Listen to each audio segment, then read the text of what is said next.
वाहेगुरु जी का खालसा, वाहेगुरु जी की फतेह। जय भीम, जोहार। वॉइस ऑफ मानवता चैनल से जुड़े सभी दर्शकों का बहुत बहुत स्वागत है। मैं हूं जगदीश साथ सतनामी।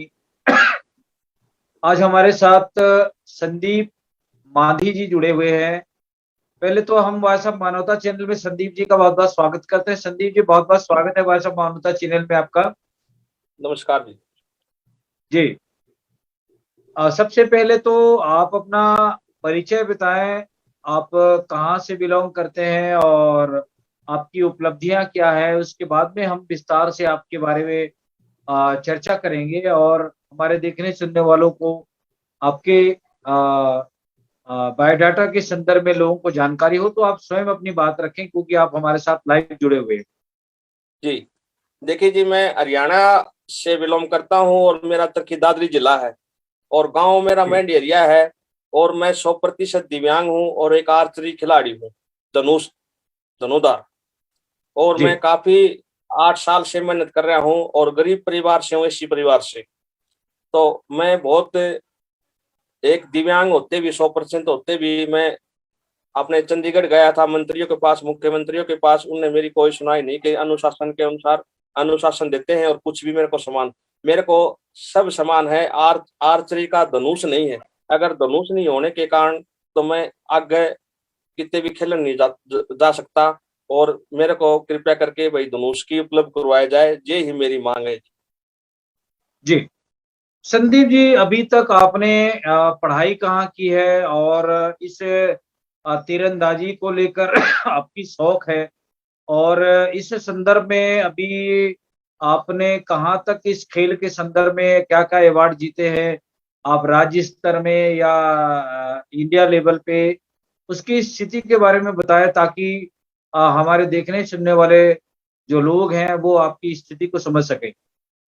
जी, देखिए जी, मैंने पढ़ाई हमारे गांव से शुरू कर दी। स्टार्टिंग गांव में मैंने 10वीं 8वीं 7वीं करी थी गांव में। 7वीं 8वीं का स्कूल है और 10वीं मैंने बाहर करी थी। और मैं शुरू का मेरा सपना था जी, मेरा मैं बचपन में था जी, मेरा आर्मी का सपना था जी। आर्मी में मैं जवान भर्ती होऊंगा तो आर्मी में देश की सेवा करूंगा। जी, तो मैं एक 100% दिव्यांग होने के कारण तो मेरा सपना अधूरा रह गया है। और मैं फिर अपने गेम में ही भाग ले लिया मैंने, आर्चरी में। तो आर्चरी में मैंने स्टेट, नेशनल और डिस्ट्रिक्ट बहुत खेली है। और एशियन की ट्रायल दी थी। एशियन में मैं 13वां रैंकिंग था मेरा। तो एशियन में 6ठा रैंकिंग था ही, दुबई ले जाने खातर उन्हें मांग रखी थी, इसलिए मैं 13वां रैंकिंग में मैं काट चुका था। तो इसलिए इतनी ही मैंने करी थी और मेरे पास मेडल भी है, सर्टिफिकेट भी है। बहुत ही किसी की मांग के धनुष ले गया था, किसी यार दोस्त की मांग के धनुष ले जाने के कारण मेरे को गेम में असर लेना पड़ा। तो अभी क्या है, जी, अभी मेरे पास धनुष नहीं है ना। तो धनुष नहीं होने के कारण मैं गेम वहां जाता हूँ खेलन, तो मेरे को धनुष नहीं, तो मैंने स्टेडियम में थे नाराज होकर उल्टा आना पड़ता है। और मेरे ये घर के धनुष की जो धनुष की आप बात कर रहे हैं ये एक्चुअली कितने की आती है, इसका प्राइस क्या है, ताकि हमारे स्टार्ट। देखने सुनने वाले जो लोग हैं बहुत सारे जो डोनर भी हैं और लोगों को सहयोग करने की भी दिशा में लोग आगे आ सकते हैं। तो इस संदर्भ में आप बताएं ताकि आपको लोग कोई अगर हेल्प करना चाहें तो वो आपको सहायता मुहैया करा सके। देखिए जी, धनुष से 2.5 लाख कर 3 लाख के बीच में आती है जी। जी,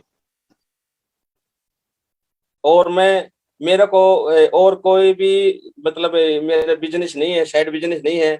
और मेरे को पेंशन मिलती है मात्र 2,500 रुपये महीने के, जो भी हैंडीकैप के हैं। उससे मेरा गुजारा होता है। उससे मैं स्टेडियम का सामान लाता हूँ, कोई थारा बैंड है, कोई मेडिसिन बॉल है, कोई और अदर बदर सामान मेरे खेलन का है। तो मैंने मेरे पैसे से खरीदा है। और मेरे पास कुछ सामान इधर भी है, मैं दिखाऊंगा आपको। मैंने इधर मेरे घर पे मैं 100% आज अभी लॉकडाउन के अंदर मैं स्टेडियम में नहीं जा सकता, तो सामान मैं मेरे रूम में अड़े घर पे ही मैं मेरी तैयारी करता हूँ। जी। और तो मेरे को आप स्टेडियम में जाना। जो जो जो हरियाणा राज्य है वहां पे अनुसूचित जाति जनजाति विभाग का जो एक स्पेशल सेल बनता है, खेल विकास प्राधिकरण बना हुआ है, तो आपने ऐसे जगहों पे का कोई अप्लाई करी या कोई मांग की है, या मुख्यमंत्री से आप मिले हैं किसी संदर्भ में, या विधायक से या सांसद से जो आपके क्षेत्र क्षेत्र का प्रतिनिधित्व करते हैं? देखिए जी, मैं मुख्यमंत्री के दरबार पे 27 बार हाजिरी लगा चुका हूँ अपने मनोहर लाल जी की। जी।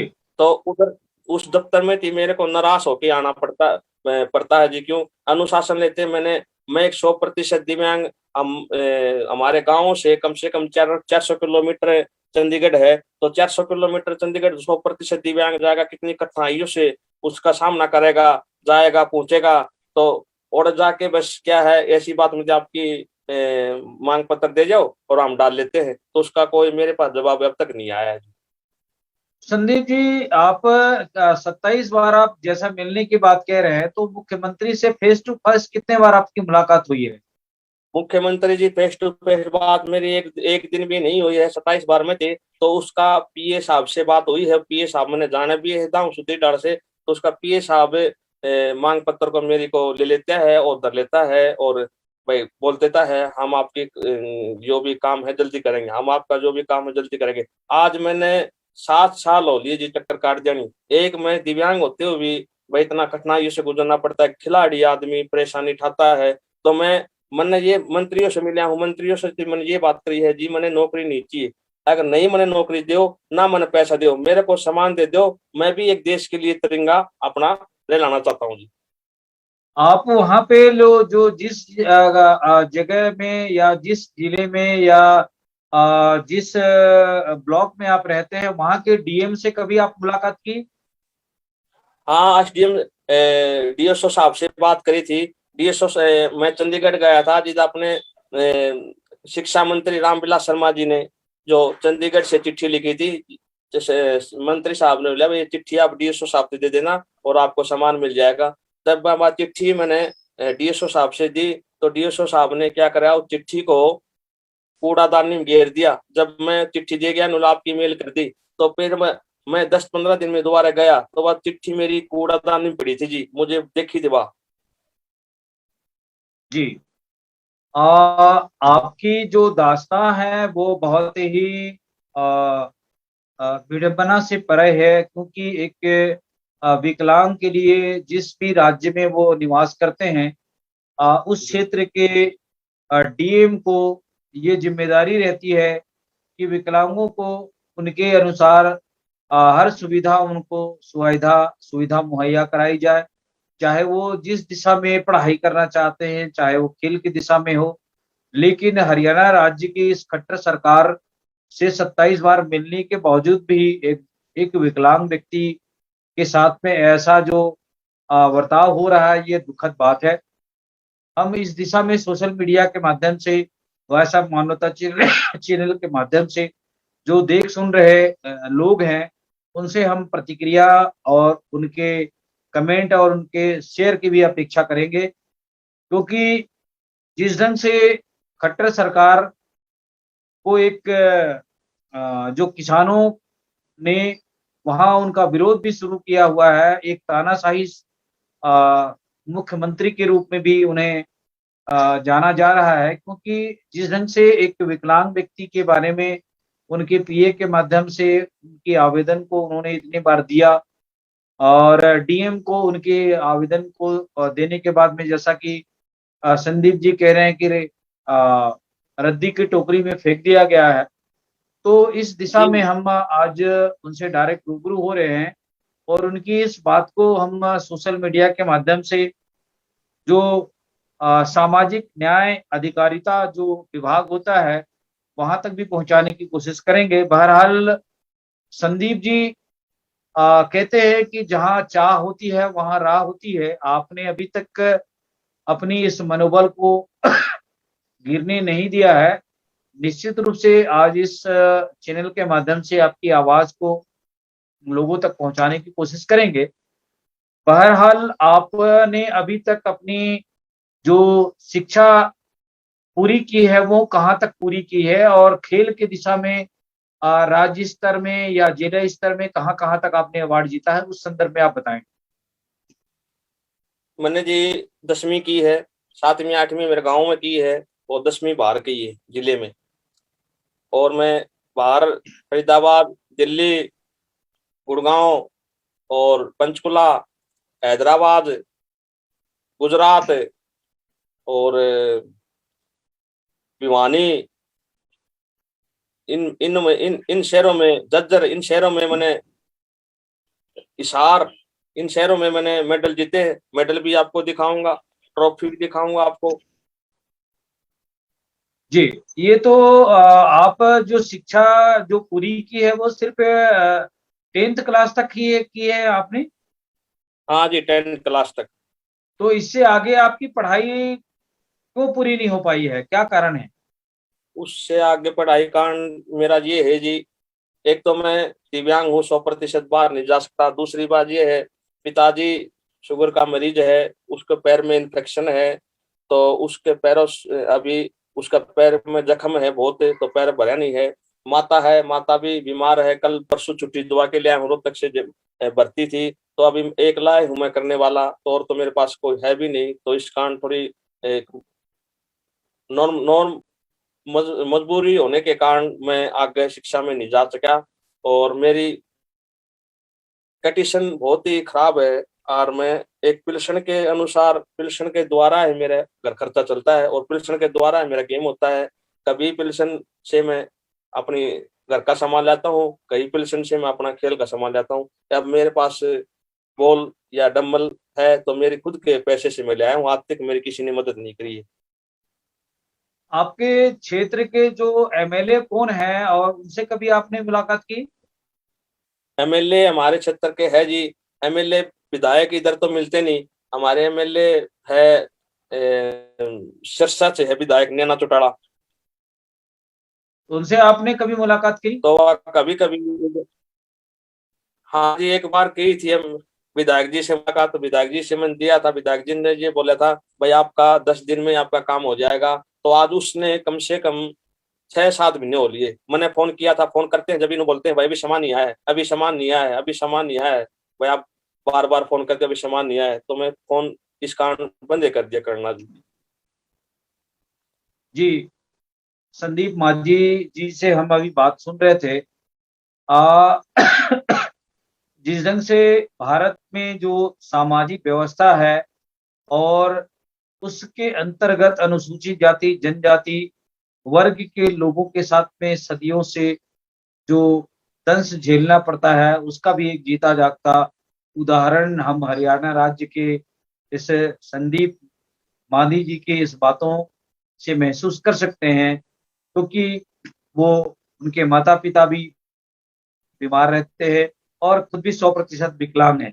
लेकिन सरकार के द्वारा ना ही जिले के जो जो सक्षम अधिकारी हैं उनके द्वारा किसी भी प्रकार का इनका अ, सहयोग ना करना, यह एक दुर्भाग्यजनक बात है।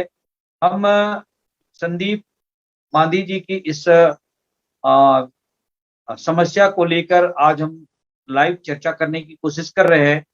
बहरहाल सरकार के द्वारा भारत के अंदर में, चाहे वो राज्य सरकार हो, केंद्र सरकार हो, उनके लिए विशेष अनुदान और राहत की पैकेज की व्यवस्था रहती है। और या तो मुझे लगता है कि जिले के जो सक्षम अधिकारी हैं उन तक आपकी आवेदन पत्र शायद नहीं पहुंचा होगा, या आपने उनसे डायरेक्ट कभी मुलाकात नहीं की होगी। कोई ना कोई ऐसा कारण मुझे लगता है जो आपकी इस समस्या का निदान हो पाने में बाधा उत्पन्न हुई है। बहरहाल संदीप मांधी जी की इस समस्या को वहाँ के जिले के विधायक, वहाँ के जिले के डीएम की जिम्मेदारी बनती है कि 100% विकलांग के लिए जो जिले में सहायता राशि उपलब्ध रहती है, उस उपलब्ध राशि के माध्यम से उन्हें हर सहायता उपलब्ध कराएं। और उनकी जो मांग है कि वो एक तीरंदाज भी हैं और उन्हें अ, उनकी जो ये जो मांग है वो भी क्षेत्र की जनता या जो भी स्वयंसेवी संस्था के माध्यम से जो देख रहे हैं, सुन रहे हैं, वो उनको सहायता कर सकते हैं। हम डिस्क्रिप्शन में संदीप मांझी जी का पूरी एड्रेस, उनका मोबाइल नंबर और उनके अकाउंट नंबर भी हम इसमें नीचे हम देंगे। बहरहाल संदीप मांझी जी, हमारी आवाज़ आ रही है आपको? मुझे लगता है कि वो हमसे डिस्कनेक्ट हो गए हैं संदीप मांझी जी। मेघराज जी, हेलो, हेलो। बहरहाल संदीप मांझी जी से हम दोबारा फिर जुड़ने की कोशिश करेंगे। वह सब मानवता चैनल देख रहे सभी दर्शकों से हमारा निवेदन है कि संदीप मांझी जी की इस समस्या को लेकर जो भी सहयोग या दानदाता है, वो व्यक्तिगत भी सहयोग कर सकते हैं। उसकी हम पूरी जानकारी मेघराज जी के वेबसाइट में और संदीप मांझी जी के मोबाइल नंबर के माध्यम से हम दे देंगे, ताकि उन तक उनकी इस समस्या के लिए सहयोग मिल सके। आज हम उनके इस विषम परिस्थितियों पे हमने बात की। वो हमारे से अभी डिस्कनेक्ट हो गए हैं। बहरहाल संदीप मांझी जी हरियाणा राज्य के एक विकसित राज्य के अ, मूल निवासी है और उन्हें सहायता मुहैया कराए जाने की आवश्यकता है। बहरहाल इस 100% विकलांग की जो मनो इच्छा है, जो तीरंदाजी में देश दुनिया में अपनी नाम करा सकें, उन्हें सहायता दिए जाने की आवश्यकता है। और हम वॉइस ऑफ मानवता चैनल के माध्यम से देख रहे, सुन रहे सभी साथियों से भी आग्रह करेंगे कि संदीप मांझी जी को मदद करें। वाहेगुरु जी का खालसा, वाहेगुरु जी की फतेह। जय भीम, जोहार। आज की इस प्रोग्राम को हम यही समाप्त करना चाहेंगे और संदीप मांझी जी की इस विकलांग भरी समस्या के निदान को लेकर आप अपने विचार और कमेंट हमें वॉइस ऑफ मानवता चैनल के माध्यम से दें और वॉइस ऑफ मानवता चैनल से लगातार जुड़े रहें और सब्सक्राइब करें, लाइक करें और कमेंट करें। वाहेगुरु जी का खालसा, वाहेगुरु जी की फतेह।